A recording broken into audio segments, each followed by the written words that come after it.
Bienvenidos, todos. Welcome, welcome, welcome. Good evening. I'm Big Will with Go Explore Panama. Hope everyone's having a great evening so far. I know I've had a busy day myself here in Panama. Um, I see a couple people in studio. So let me just start by introducing myself for those who don't know me. I'm the owner and founder of Go Explore Panama. My wife and I moved to Panama about 5 years ago, and my dog.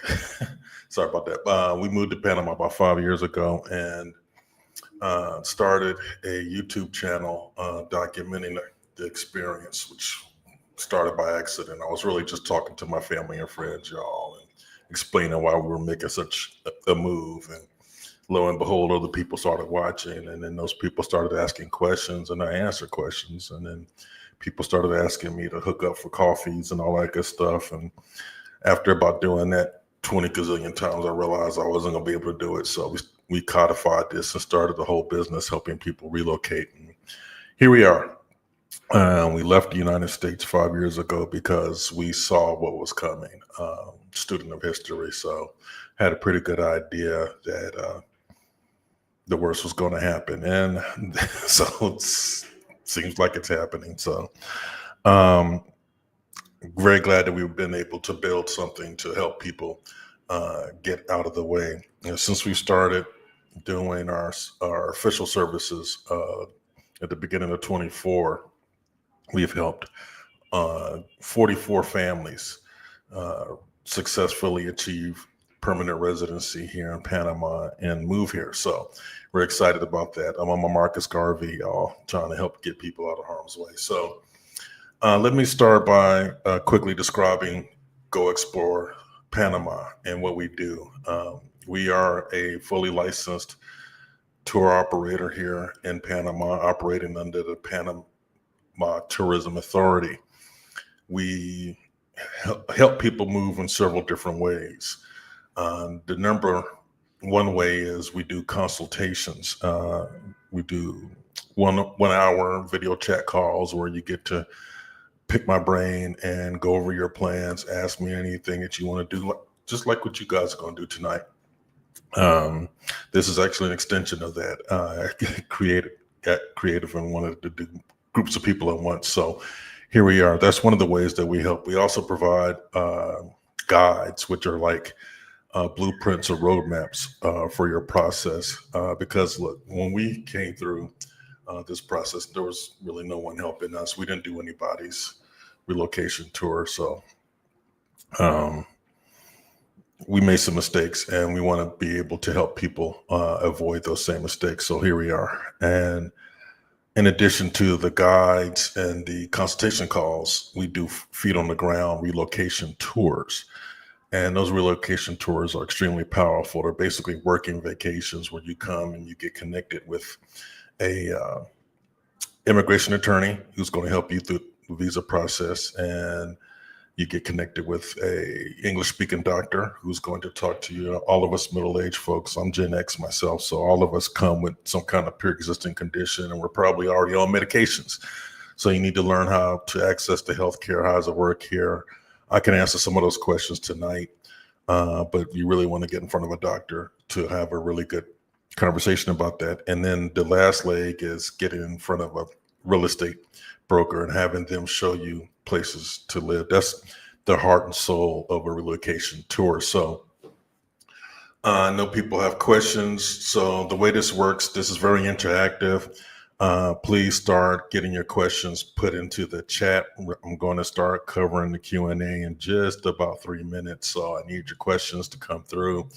See, a pretty good group of people have signed on at this point. So please, please, please start putting in those burning questions and let me know what you need to talk about. In the meantime, I will give you a little bit of information about one of those relocation tours. So I'm very excited to offer something called the Masterclass Relocation Tour. It will be coming up in January, and let me just shut up and tell you all about it. Hola, I'm Big Will, founder of Go Explore Panama. For years, I've helped individuals and families like you navigate the exciting journey of relocating to this incredible country. Our passion is making your dream a reality, and now we're taking that commitment to the next level. Relocating is a big step, and trying to do it alone can be daunting. That's why a comprehensive relocation tour isn't just an option, it's absolutely crucial. You need to experience the lifestyle, meet the experts, and get real, actionable answers, all without the stress of having to plan every detail. And that's exactly what our Panama Relocation Masterclass Tour delivers.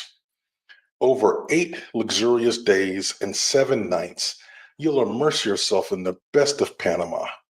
Just imagine a seamless arrival at your five-star home, the Sortis Hotel and Casino, part of Marriott's exclusive autograph collection. Then dive deep into Panama City, exploring historic Casco Viejo and witnessing the Panama Canal's marvel. We'll also connect you directly with top immigration attorneys, real estate experts, healthcare providers, and even a Veterans Administration representative, all in private, dedicated sessions at our hotel. You'll explore vibrant neighborhoods, learn local living tips, and discover stunning Pacific beaches in Coronado, as well as exploring the rich history of the Caribbean in the Colon province. All of this while being transported in the unparalleled comfort of our Mercedes Benz Sprinter vans.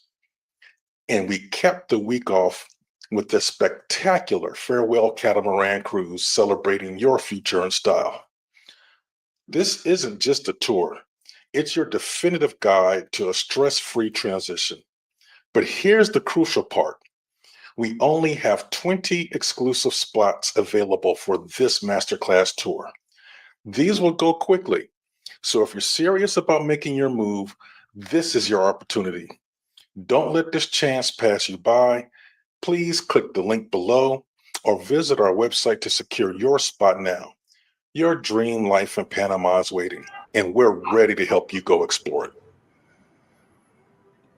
All right, there it is, folks. And you can actually scan the QR code right there at the bottom of your screen, and it'll take you right to our website. So I'm going to go ahead and start the Q&A now. The floor is open. Get your questions in. Get your questions in.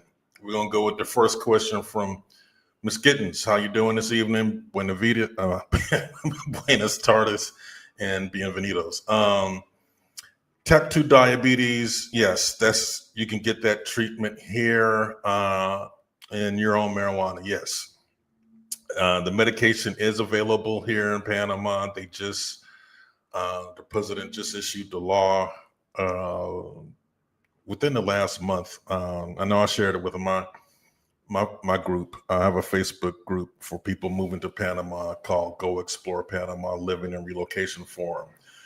You can find that on Facebook and join it, and get up-to-date access to information like this. The people in that group saw as soon as the news announced it. I don't know what it's going to cost. That said, I can already tell you that weed is here. Weed is everywhere, so you can get it. It's here. You can get it. I'm not going to put too much on the air, but it's here. So don't worry about that. Your primary concern is going to be accessing the healthcare system to treat your ongoing diabetes. Marijuana is probably not the only way that you treat it. You're going to want to be able to, access testing and all that good stuff. So there's a multi-tiered health system here. There's a public system, there's a private system, and then there's insurance. Insurance is only needed if you're going to access the private system, or you can pay out of pocket. The healthcare system here, the private healthcare system is not as expensive as what you would think for healthcare in the United States. It's a lot cheaper and a lot easier to get, and the doctors actually spend a lot more time with you. It's nothing to have an hour or two appointment for your intake. So get ready for some really, really good health care. On the public side, it's extremely cheap if you use the public healthcare system. Most expats tend to gravitate towards the private system because it's what we're used to. Coming from the US, you can just call a doctor and make an appointment. And then one of the changes, oops. That's my ignorant, but y'all, look, I don't know everything. Oh, Manjaro, like the commercial. My bad, my bad, my bad, my bad, people. My bad. That's freaking hilarious. At least I answered somebody's question about marijuana. I get that all the time, y'all. Manjaro, look, they have the medications that the US has, and if they don't, they have some kind of equivalent to it. But there's plenty of people here with diabetes maintaining their treatment. Yeah, Joe says she's laughing. Yeah, I look. I thought it was a typo. That's freaking hilarious. That's par for the course. Look, people that know me, let me go ahead and put it out there. I used to run a comedy club for a brother named Earthquake. I know some of y'all probably just watched his Netflix special. I used to actually run his nightclub in Atlanta. These ain't jokes, right? That's what he would love to see this one happen. But going back to the public healthcare system, it's cheap. Anyone as a resident can get access to it. The issue that most Americans are going to have with it is that you have to wait. If it's an emergent case, they're going to treat you. But if it's like, flu or something or anything else that's not emergent, you're going to be in line with everyone else. The doctors in that system don't have the time. They're more like our doctors in America. So anyone has had managed healthcare with health insurance. I know I had United Healthcare myself, and my doctor never spent more than 10 minutes at a time with me. So that's what you get here in the public side. The private side, again, an hour or two. So I know my doctor and dentist really, really well, and they really know me. Any other questions coming in? Because that was really the only question that popped up. And, I can stretch this out a little bit, but if this is going to be a really quick call, I do live here, and there are things that I would like to do. So I'm trying to be helpful for other people on my Marcus Garvey, Harriet Tubman, helping to get people information they need to get out. So I see people online. It's amazing that people aren't asking questions. Go to your chat feed and ask a question. In the meantime, let me talk a little bit about visas. If you're going to expect to live in Panama, you need to have a visa for long-term living. Otherwise, just on your passport, you're allowed 6 months. And then you have to leave. So that means you also have to buy a round trip ticket. Panama will never, ever allow you to buy a one-way ticket. Well, they'll let you buy a ticket. They won't let you on the plane.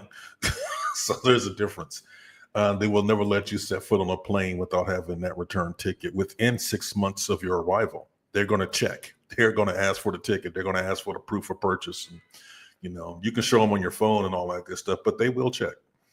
So you need a residency visa in order to stay here longer than 6 months. And there's 20 plus different residency visas. The two most popular ones are one for people who are retired, and then the other one is called the Friendly Nations visa.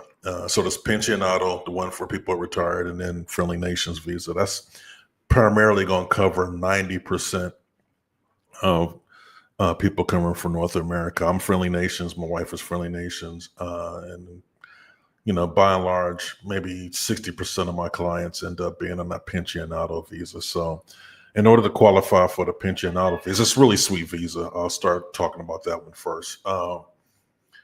That visa is the cheapest to obtain. It's the fastest to obtain, and it's the fastest path to permanent residency. So the way the visa process works, you have to be in country to apply for your visa. So it's just like the United States. You have to get on a plane, come here, and meet with the immigration attorney. You cannot do this without a Panamanian licensed immigration attorney. So don't think you're going to just go to some website or ask ChatGPT how to do this. Lord knows ChatGPT gets stuff wrong all the time, and this one will really be messed up. But you need to have an immigration attorney.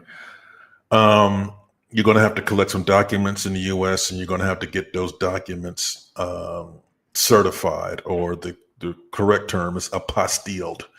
And you're going to have to do that with the Panamanian embassy in the United States before you get to Panama. The embassy needs to see your documents and certify them as correct and legal American government documents.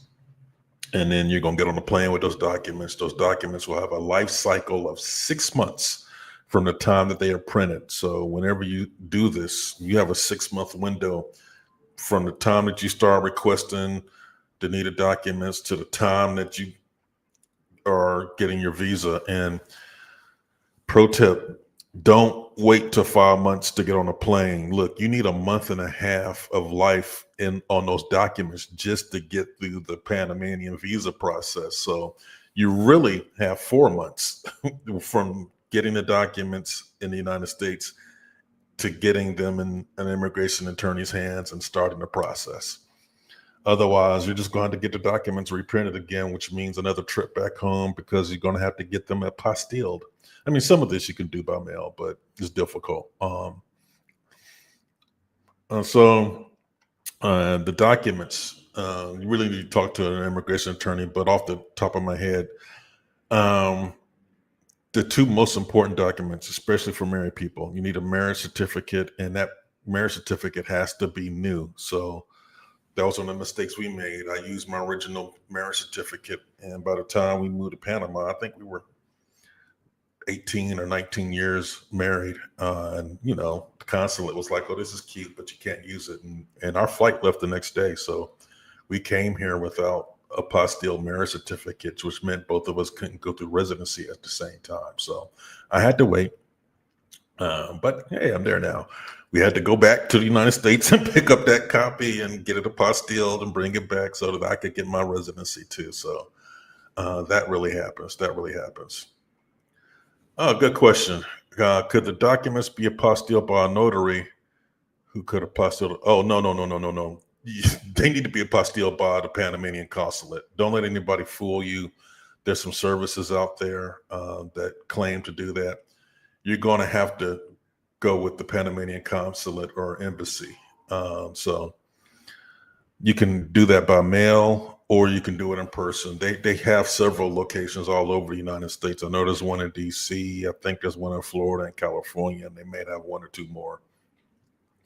But once you connect with your immigration attorney, who you need to talk to before you start doing all of this stuff, because they're going to give you, at least they should give you, an idea of when you should start requesting these documents so they can, again, survive the life cycle that they need to survive in order for you to achieve residency. So make sure you have that conversation with an attorney, and don't accept any substitutes. Please get your stuff apostilled. That's probably the second or third time I've heard that question this week. Must be somebody's blog or something with some outdated information. And that's a good thing to bring to mind now. There's a lot of research out there, a lot of stuff on blogs and video vlogs on YouTube, like my channel, that give information about Panama. And I'm a nerd. I've always been serious about trying to get people the right information. But honestly, my videos started in 2021. Some of that stuff is outdated, and just, it's just outdated. Things change. Panama's presidential cycle is every 5 years. So every 5 years, things are changing. And things change quickly. So make sure you're getting access to good, up-to-date, quality information. I've heard some humdingers recently. Let me just go ahead and address some of the myths I've heard. So the last few relocation tours I've done, and a neighborhood tour, I spent like a day and a half debunking old cruddy information. Here's a good one. Someone was telling people that camouflage is illegal here in Panama. That's not true. They sell camouflage here.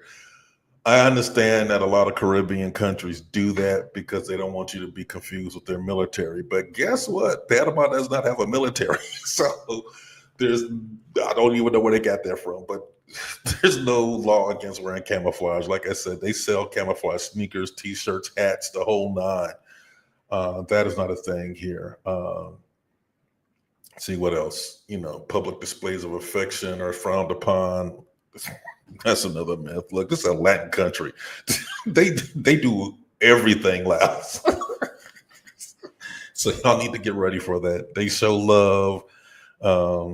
They do everything loud. So hopefully I've covered everything on the visas. If you have any questions about visas, let me know and I'll catch up. I see some more questions coming in, so let me start addressing them. Hey, Fred. Bienvenidos. How expensive is car insurance in Panama? Not very. It's cheap.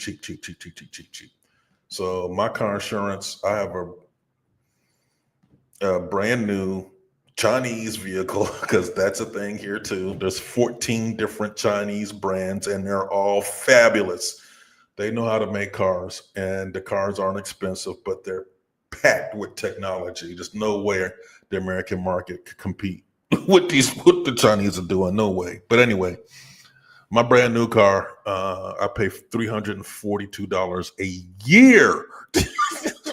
$342 a year. They were like, "Do you want to make monthly payments?" Like, nah, I'm good. So it's not hard at all to get insurance, and difficult to adjust to Panama City driving. I don't even know if I'm still adjusted. That is the one thing. That's one of my cons. Life fares is lovely, but if you ask me things that I just get on my nerves, it's the way they drive. No doubt about it. So I went to Morehouse, so and I'm going to date myself. You need to take Freaknik and then wrap it up with DC Beltway traffic, and then just for shits and giggles, let's throw in a little New York rush hour traffic too. That is what you get here in Panama City. You get people crossing 3 lanes of traffic at the last minute to make a turn. People really don't like, if they miss a turn, they will cause an accident to make that turn, because no one is going to go the extra block to go around the corner or around the block and have to make that turn again. And part of the reason why is left-hand turns are kind of hard here. I know it sounds strange when you don't see it, but when you get here, you'll see the left-hand turns. There's not that many left-hand turns. So that's part of what makes the driving crazy. They haven't had cars as long as the United States. That's part of the reason that makes the driving crazy. And the worst offenders are going to be taxi cabs and motorcycles. That's the city. If you live in the city, you need to get ready. If you're not going to be able to drive, don't worry about it. The city is chock full of public transportation. Uber's cheap as all get out here, so it's easy to get around the city. Once you get outside the city into what they call the interior of Panama, and like the rest of it is pretty country, rural. So driving up there is a lot easier. It's a lot easier. So my wife drove out in Coronado with no problems. I wasn't afraid to let her go by herself. Driving out there was safe. In the city, yikes. Yikes. So good luck, Fred. Take it slow. All right, Ms. Gittens. The masterclass tour will include going to Coronado and El Valle. We also will spend a day in Cologne. The Cologne Day is not for residential purposes. It's for culture and a beach day. Because look, Cologne is the Caribbean. That's the Atlantic coast. White sands, crystal waters. Is freaking gorgeous up there. Boquete has a large expat community. Okay, so if you want to go to Boquete, don't expect to be around a lot of Panamanians. So there are a couple of places where expats have just taken over, and Paquete is one of them. Coronado's the other one. In fact, Coronado is easier to address. It's a gated community, so right there, they're excluding most Panamanians from even being able to enter Coronado. The other aspect is that Coronado was actually built by the Eisman family. They're still here. I met the father and the son while I lived out there, but it was built by their family as an enclave for rich Panamanians and white people. Just gonna call it what it is, and they cater to them. So the restaurants out there, they give you menus in English. All the staff can speak English. It was a great soft landing for us because we didn't have to know Spanish immediately, but we were learning, and it was hard for us to practice in Coronado because they kept speaking to us in English. Boquete is going to be a little bit more of that. It's not a gated community in Boquete, and there are quite a few Black expats that live up there, but there's a lot more the Charlie Kirk people. So I'm hoping most of y'all are moving here to avoid that. That's my personal feeling. You might meet somebody else that loves Boquete and be like, Big Will is crazy as all get out, but Big Will is not lying about the presence of the Charlie Kirk people. So they were in Coronado too. Blue Lives Matter flags. So that was a thing in Coronado. Okay. No. None of my family members have moved here.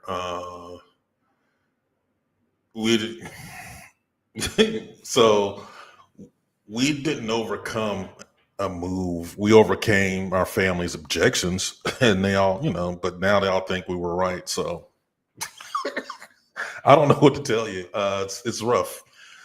The leaving family is probably the hardest part of this whole relocation business, but I don't know. I know everybody has different reasons for moving, but our reason was what you see now. So it's a no-brainer. I am getting more family members interested in coming. They have come to visit, but as far as moving here, I don't know. They may be watching. I don't know. Hey, y'all are welcome. You always know. I built a whole pipeline to help you. All righty. What are the best neighborhoods to live in without a car? I have a YouTube channel. I forgot to put that at the beginning. The YouTube channel has 200 plus videos on it. The last one is the best places, answers your question. So please go check that out after we get off of this. But if you're in Panama City, pretty much the whole downtown area is going to be good without a car. So that's going to include Costa del Este, which is on the outskirts of downtown, San Francisco, Coco del Mar, El Congrejo, Bella Vista, Punta Pacifica, Avenida Balboa, Clayton, and that's really going to be about it. And I mean, that's a huge swath of the city right there.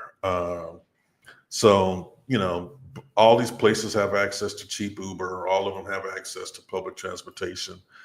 And then you have the regular city buses, and then you have the old converted school buses called the Diablo Rojos or Red Devils. Those are cheap, but I still don't know how they work. I don't know how you tell where one's going. Do they all go to a central location and then you just switch? But I have no idea. But the city buses, they're like city buses. They have numbers and you know which route to take and all that good stuff. And then there's a subway system here. So hope that helps. Again, check out that video. Panama's Best Kept Secrets is the thumbnail. I think the title is Choosing the Best Neighborhood. Just came out last Friday. Desmond, all is well, thanks. All right. Apartment. How much time would you recommend allocating? Yes, Desmond, you just hit a very good point. So for my relocation tour clients, when they come on these tours, I'm very enthusiastic about you learning what life is like as an expat. You're going to live here. don't stay at a resort.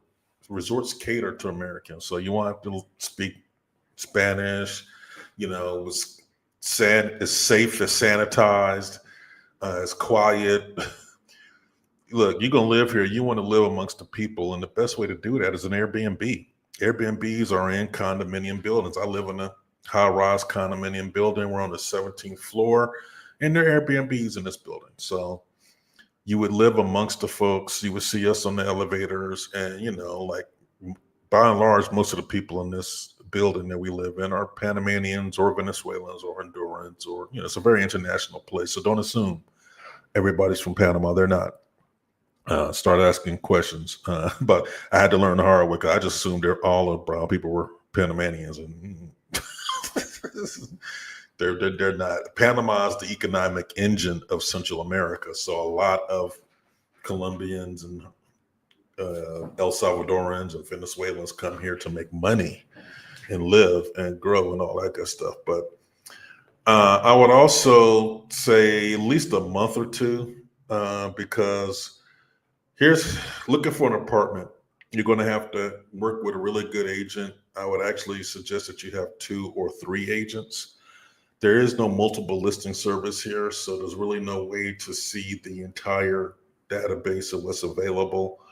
There is a website called Encuentra24. It's kind of like the Craigslist of Panama. You can see a lot of listings in that, but you're going to need an agent to be able to get you into those listings.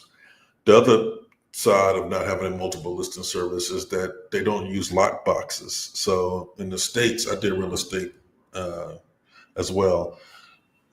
In the States, it's easy to schedule a showing because all you got to do is go to multiple listing service and the lockbox information is there. So now your real estate agent has a code that they can use to let you in the door, and the place is empty. That's what most of you are used to. That doesn't work the same way here. Here, your real estate agent is going to have to call the owner of the property and arrange for someone to be there to open that door. It's either going to be another agent, and most of the time it's the owner. So be ready for that. So it's going to take you time. It's going to take you more time to see as many apartments since you're doing it that way. And you want to make sure you take your time and, don't jump on the first thing that you see. Ask good questions. Make sure that, some of the access is there. Like you want to make sure that you are living in a building that has its own generator. There are some power outages here, just like in, the US, but here, if you're in a building that has a generator, you don't even notice it. The lights blink and you keep going about your business. If you have Wi-Fi, it may take 30, 45 seconds for that to reset, but life is good. You also want a building that has its own water supply. The water here is extremely clean. Clean. You can drink it right out of the faucet. No problems. In fact, the water's so pure that they export it. But the way the water treatment plant or water pumping plant, I want to call it treatment plant, it's a pumping plant, they don't have backups. So when there's a problem with the pipe or something, they'll notify basically the whole city and say, hey, we're going to have to shut off the water for 2 or 3 hours so while we fix this pipe. So to avoid dealing with all that, make sure you live in a building with electrical supply and water supply. And take your time. It's great. It's high end. That's where my doctor's office is when you come down. So nothing to worry about. It's just an area across the canal, Panama Pacifico. How is the weather year round? Is it rainy for half the year, similar to Miami? Okay. So there's 2 seasons here, rainy season and dry season. We're in rainy season right now. Rainy season lasts for 7-8 months, and then the rest is dry season. The temperature stays the same. It's always going to be around 85 degrees a day. Now, Panama has what you call microclimates. So I'm talking about the city and the beaches. Once you start going up in elevation, it gets cooler. So places like El Valle, Boquete, instead of hitting 75, 85, they'll hit 75. And then there's varying levels of humidity as you move out throughout the country. Panama City is pretty humid. It's way more humid than the beaches were. That being said, it's not as humid as DC is in August, so go figure. Um, Rainy season shouldn't scare you. It just means that's the time of year when rain falls. Doesn't mean that it's going to rain all the time. Panama actually gets less rain on a yearly basis than Atlanta. How many people in here from Atlanta?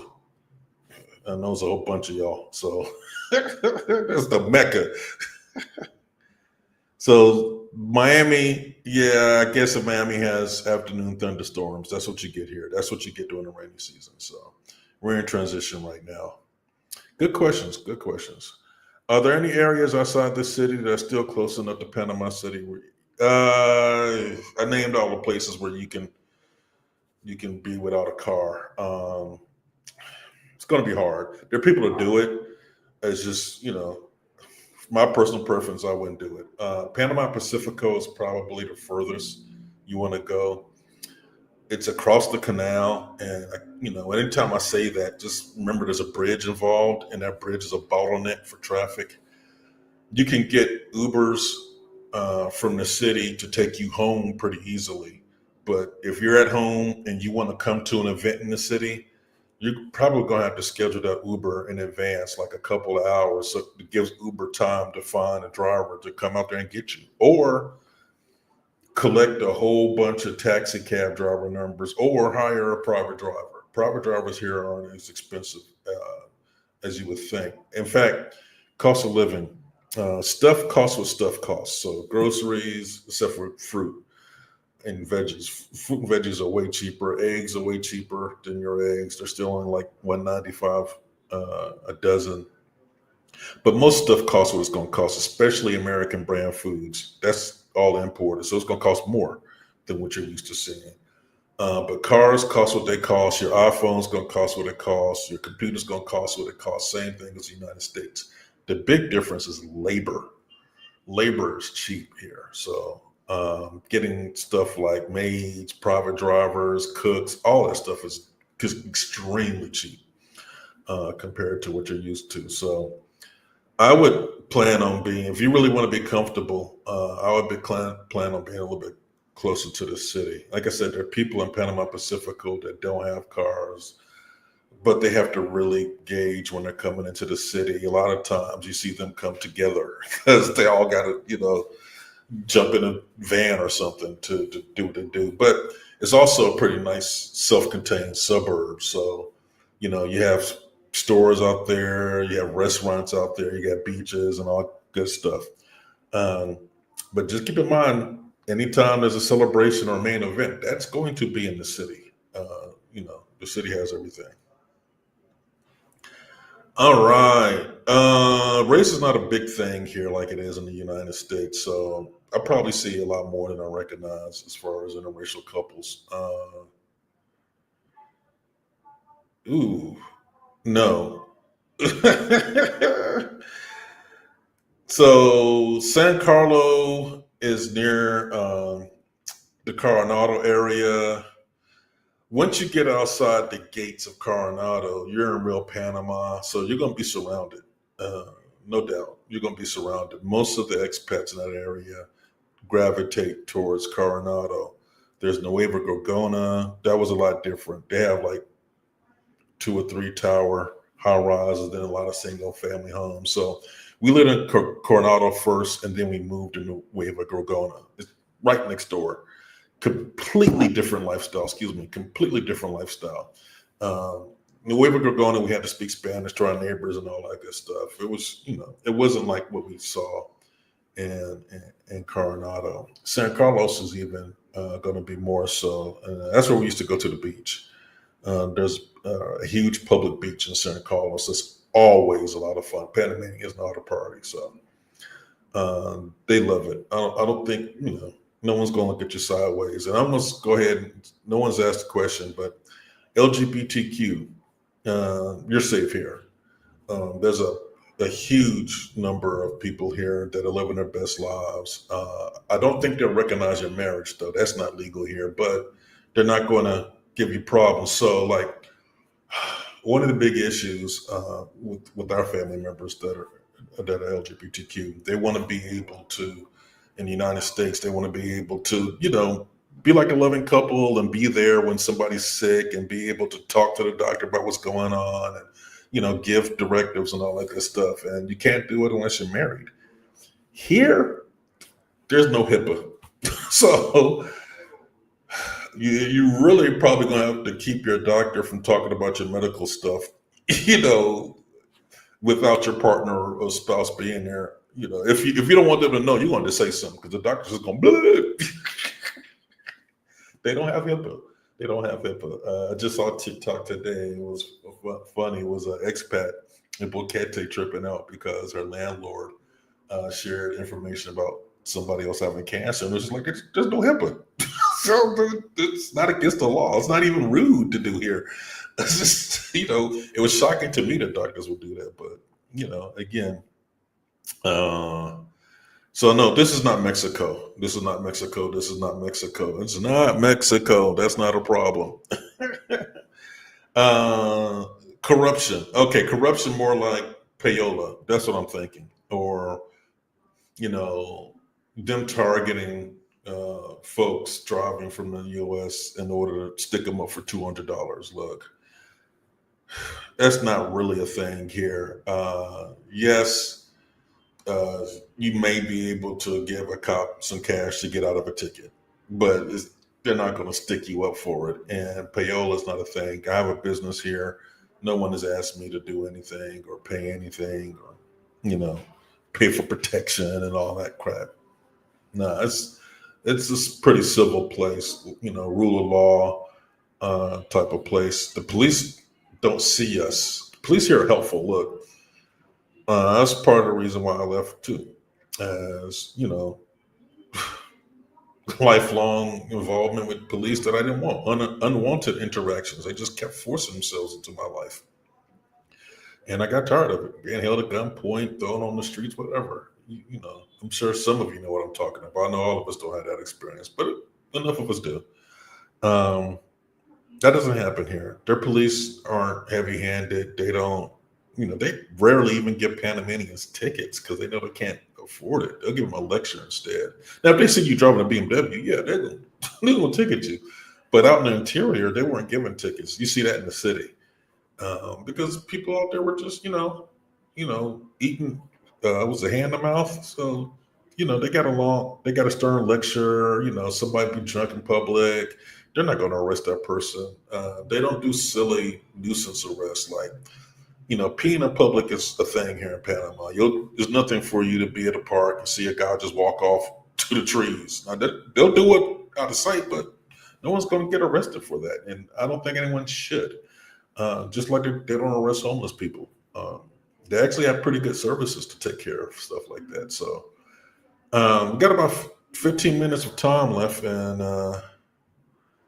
thanks, Fred. I appreciate that. I really do. And look, all now is to keep it. This is what you're going to get from me. Sometimes it gets me in trouble. I ain't going to lie. Sometimes people can't handle the truth. But my father's a pastor. And he taught me to tell the truth and shame the devil. So here I am. And keep doing what I do and keep trying to help people. This is my ministry.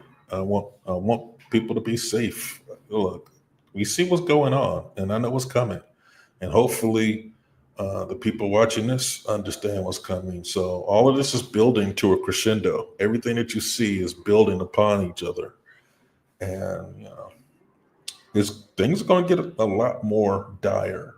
And I want people to be in motion, get ready to, pull the ripcord and get out of the country as soon as possible. Sooner rather than later. One of the hallmarks of all fascist regimes is once they get the laws changed and they get the media behind them and the military behind them and everything, they tend to close the exits. It's like, okay, we're ready now. We're gonna close the doors, and everybody's here is here. I,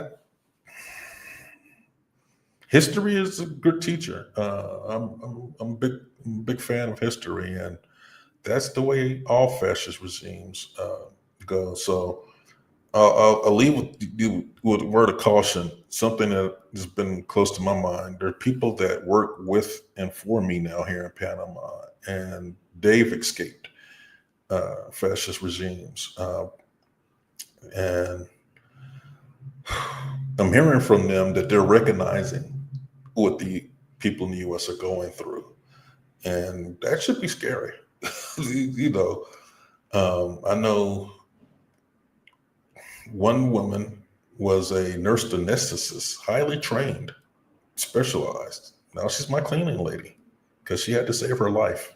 She had to come to a place and just get out of harm's way. And Panama is one of those countries that actually tries to protect some jobs for its citizens. So there's like 26 different professions that non-citizens cannot work in, and the medical field is one of them. It doesn't matter if you're a nurse, doctor, phlebotomist, whatever. You're not going to work in that field in Panama until you become a Panamanian citizen. Um, and since we got a little time, I'll tell you a little bit about that. Panamanian salary, they don't make as much money as you used to making in the US. So they use the US dollar, it's the same money.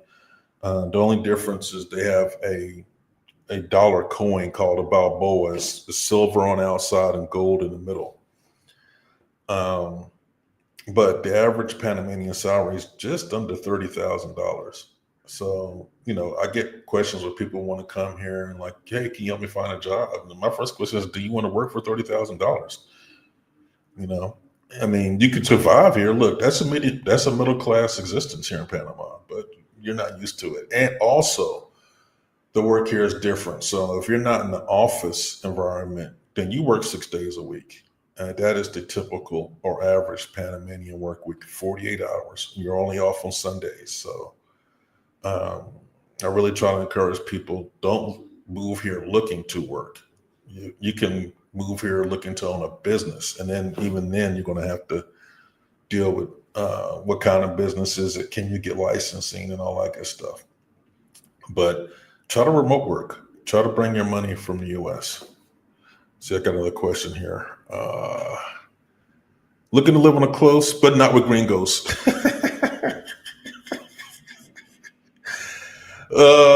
It's going to be hard to avoid us. We're here. So I could just tell you there's not that many. Rio Alto, Playa Blanca. So you put Playa Blanca in there. Playa Blanca is a huge community. It's mixed like resort, residential. They have a huge, just the largest, pool in Panama. It's like a wave pool and all that. Sonia and I spent a weekend out at Playa Blanca just to see what it's like. It's about 90% Panamanian, but 10% expats. So there's a lot of look, Miss Giddens loves you. Let me go ahead and put this up. I love it too. I love it too. You keep it real. Um, I noticed people in Santa Catalina, just not a lot. Rio Alto is bigger than Playa Blanca. So if you want to get outside of that gated community, because that's a gated community too, by the way, Playa Blanca. If you get outside that gated community, you'll be fine. I have some good friends from college who she married the son of people who are from Panama, from New York. It's hard to explain. So they were born here. They went to New York, got married, had a career, 40, 50 years in New York, and now they're back in Panama. And their son, who's a little bit younger than me from college, is married to one of my college friends. So they come every so often to visit. But going back to the people, it's two brothers, and they built a compound right outside of Rio Alto. They they spent 10 years coming here for the summers for like a month at a time and just building a little piece at a time. And now look, that compound is fabulous.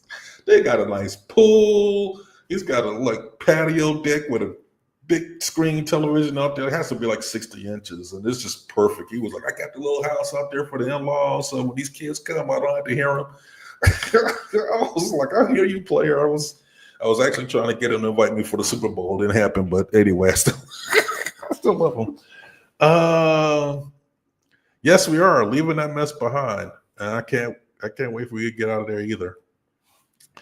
What rooftop bar would I recommend? You're coming down for Thanksgiving. Oh, okay. So you got a couple of choices. In the Casco Viejo area, that is the old quarter. In fact, that's what it means, old quarter. It's like, the French Quarter, New Orleans. Lots of rooftops in there. The best one, in my opinion, is Casa Casco. Casa Casco, CACA Costco. And Casa Casco is like a 5-story white building. You've probably seen it in a lot of pictures. I know if you watch any of my YouTube videos, I have a drone image where I just orbit around that joint. It's gorgeous. It's a great shot. I use it all the time. It's a nice rooftop. Look, they got food, they got drinks, they got live music. Tantalo is another good rooftop, and then Selena. Lord knows Selena, slightly younger crowd, but if you're into salsa and all that, that's a really good place to go. Right outside of Casco Viejo is a relatively new one called, it's a building called, I'm going to mispronounce this in Spanish, Poin, Poin. So Poin, somebody help me out with that. Anyway, it means the sands in English. It's on Avenida Balboa, right before you get into Costco. And on the 34th floor, they have an entire rooftop establishment. It's not just restaurants. They have zip lining. You can zip line from one corner of the building to the other, 34 stories above Avenida Balboa. They have the glass walkways where, you stand out there and take pictures and it looks like you're floating in space.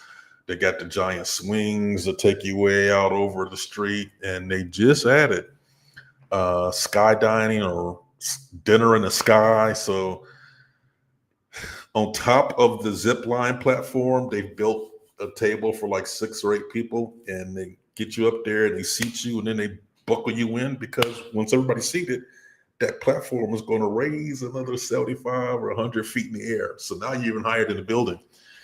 And they're going to come up there and serve you dinner.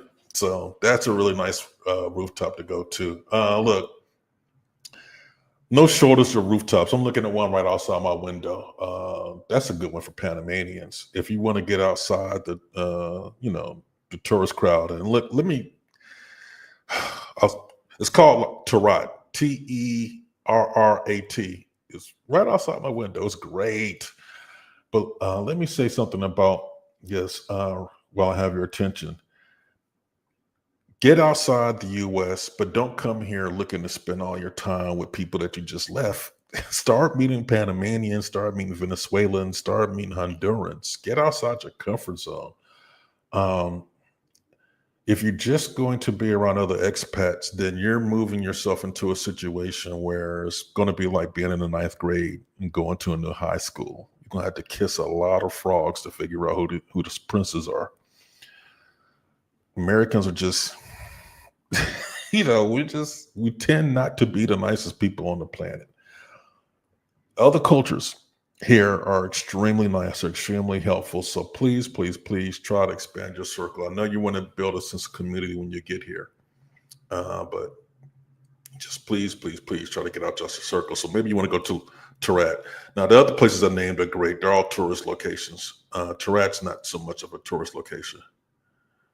Oh, okay. Thank you. Please, please, please. Oh, look, while she's talking, when it comes to booking tours, except for the masterclass tour for the video I showed, all of my stuff is private. So when you book that, it's just me and you, or me and you and your partner or whoever. But that also means that when someone books the week of Thanksgiving, I'm done for the week of Thanksgiving. So if you plan on doing anything with Big Will and Go Explore Panama, get it on the books early. Just past month, I started allowing people to do deposits on tours so that they can hold spaces 2 or 3 months out without having to pay the whole thing. So please, please, please get on there as soon as you get your flights planned. Book me as early as possible. I hate telling people no, and I'm having to do it a whole lot because y'all like to wait to the last minute. I even got look. Mark Watson, if you watching, Mark Watson, I got one of my oldest college friends coming down next week, and he's waiting to the last minute. Even I told him not to wait to the last minute. You about to be short. If you're watching, Mark, get at me, man. You know I'm gonna clown you. That's what we do. All right. Look, 56 minutes. I'm about to go eat some dinner and get on with the rest of my evening. I really, really, really appreciate everyone for taking the time out and trying to get a little bit of information. By all means, please, please, please scan that QR code and stay on for just a second so you can get this coupon code. There it is. Welcome 10. All caps, all caps, all caps. That's going to get you 10% off of your tour that you book in advance so that you don't miss out. So everyone, please write that down real quick. Welcome 10, all caps. Well, not the one and the zero, but you know. That code will work for all of the relocation tours, not just the masterclass tour, because I'm a nice guy and I'm trying to get people out of harm's way. So what is this? Is this a comment I'm not supposed to see? Oh yeah, no, we got a new one. Oh wow. Yeah. So not far from the city. For what you're looking, I don't know if you had to, maybe you can find it in Clayton, maybe, or past Clayton. I don't even know what they call it, but along the canal, you may be able to find. Clayton has yards, and you know, look, there's people. I'm gonna go ahead and say Clayton because there's people right outside of Costco Viejo keeping chickens. As a matter of fact, I took a walking tour of Costco Viejo and El Torrio, which is the poor black neighborhood right next to Costco Viejo, the neighborhood that we bombed in 1989 when we invaded Panama, which makes sense. By the treaty that Carter signed with Panama, the United States provides all the military protection of Panama, but we invaded the country that we provide protection for in 1989. And there's a holiday to commemorate it. Don't worry, they're not mad at you. They're not mad at you. They don't hold grudges. They're not like us. So you can come down here and they love us. You'll see that they'll love our music. The troops got them listening to disco, R&B, you know, even some rap. It's wild. It's wild. It's wild. It's wild. But you want to be in Clayton, you know, that's going to do it. You may be able to find some stuff. There's a lot of communities that I haven't named where Panamanians live. They're just not heavy expat communities, but the kind of lifestyle you're talking about would be conducive for what they're doing. So Tumba Morta, I know you're not going to remember this, but Tumba Morta means dead man. So go put dead man in your translate to Spanish and then look for that neighborhood, El Dorado, but further out. There's places where you could be, you know, in downtown in about 15 minutes, depending on traffic. So, and look, it is to die for. When you come here, get my Cologne tour, the Cologne Culture and Beach Tour. We spend a whole day up there. That is the best place for that Afro-Panamanian food. Those are the descendants of the people that moved here to create the canal. And they stayed. So Jamaica, Barbados, Haiti, Trinidad, Tobago, all the Caribbean. It was a mass migration event, no doubt. 1890 to 1920. mass migration of Africans from all over the Caribbean, and they stayed, and they brought grandmama's recipes, and then the Jamaicans started marrying the Barbadians and having babies, and now it's all just mixed in together. So you can go get your roti and your oxtails and I'm gonna mispronounce it, the escovitch fish that they have in Jamaica. Look, Fat Boy is living his life down here, no doubt. Get with me. And thank you so much, Caroline. I really appreciate it. Check me out when you get there. Y'all, it's been love. I really appreciate everyone for coming. If you have any questions, email me at bigwill@goexplorepanama.com. I'm trying to get my finger on the screen. There we go. Big Will at goexplorepanama.com. And there's a dash in between that go and explore. So it's in your emails. Everything, all my contact information was in the email that you got with the link. So just go back and check that out. And I look forward to being neighbors with everyone. All right. Hasta luego. Ciao.